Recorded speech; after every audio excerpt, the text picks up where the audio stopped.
Anumang krimen, abuso, kaso, ibalita. Walang takas sa mga taong mapang-abuso. Walang kawala ang may sala. Ito ang Krimen Balita. Magandang gabi po. Ito po ang inyong lingkod, Arkin Kumiaon. Anumang krimen, ibalita. Anumang abuso, ibalita. Anumang kaso, ibalita. Lahat ng iyan sa Krimen Balita. Krimen Balita. Krimen Balita. Krimen Balita. Mga kakampus, kung sino pa ang may karapatang magsalita, sino pa ang mas pinututumba ng mga masahol pa sa hayop. Mga kritisismo lang ng isang bagay na uwi na sa karahasan.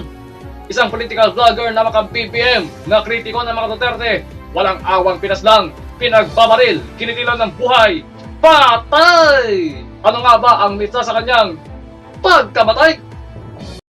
Sara Duterte, ano na naman tong kumakalat na balita? Lahat na lang pinarir mo. Naman mga minamahal, imagine nai-issue ka na sa pagnanakaw, kaya ka nga nai-impeach. Nai-issue ka pa sa panggagancho, pagta-travel, gamit ang pondo ng bayan. Meron ka pang tinatawag na tokhang-tokhang. Ngayon, Kilalang banatera, bastonera, at kilalang kritiko ng mga Duterte ang vlogger na yan na si Mima Alicia o Alicia Lipata sa totoong buhay. Marami siyang naging banat laban sa mga Duterte, pero isang araw, isang balita ang bumungad sa lahat. Patay naman sa pamamaril ng riding in tandem ang babaeng vlogger habang sugatan ang kanyang live-in partner sa Caloocan City nitong Biyernes. Sa investigasyon, pasado 3:00 ng madaling araw nang marinig ng isang kapitbahay ang sunod-sunod na putok ng baril sa loob ng isang subdivision sa Barangay 171. Isinugod ang mga sugatang biktima sa ospital. Ang kanyang walang katapusang banat nagtapos sa isang karumal-dumal na pamamaril kung saan pinagbabaril siya sa loob ng bahay. Isa umanong riding in tandem ang sumugod sa bahay ng vlogger at walang awa silang pinagbabaril. Patay na ang vlogger nang madala sa ospital. Sino nga bang talaga si Mima Alicia? Si Mima Alicia o mas kilala bilang Alicia Lipata sa totoong buhay, 24 anyos, ay isang political vlogger na kilalang maka-Marcos at makakontra sa mga Duterte. Kilala siyang banatera sa social media na may kinalaman sa politika ng Pilipinas.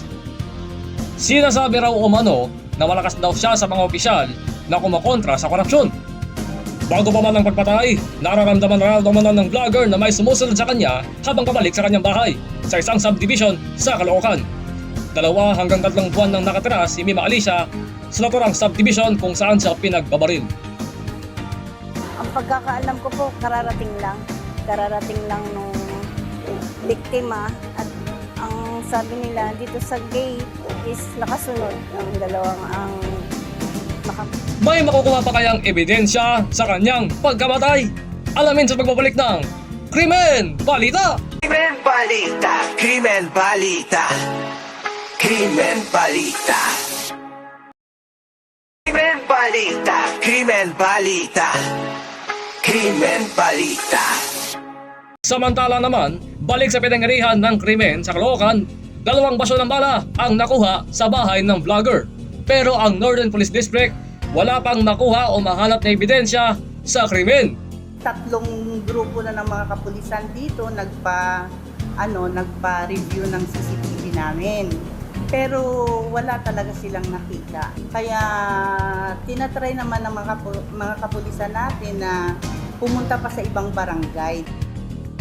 Ilang sandali lamang matapos pumutok ang balita ukol sa magpatay kay Mima Alicia, sandamakmak na mga sumusuporta kay Duterte o mga tinatawag na die-hard Duterte supporters o mga DDS ang pinakyawag agad ng comment section at sinasabing karma ang pagpatay kay Mima Alicia. Sa mga comments umano ng mga DDS sa pagkamatay kay Mima Alicia, sinasabi umanong mukha raw pera si Mima Alicia at dahil doon umano sa onsehan.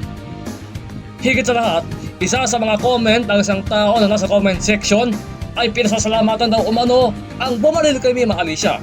Ang lahat ng comment na yan ay nakalap namin mula sa GMA News. Sa kabilang banda, nagtatag na ng NPD ng isang task group na kung tawagin ay Mima para mag-imbestiga magsiyasat at mahuli kung sino ang nasa likod sa pagpatay kay Mima Alicia. Inaalam pa rin nila ang motibo sa pagpatay.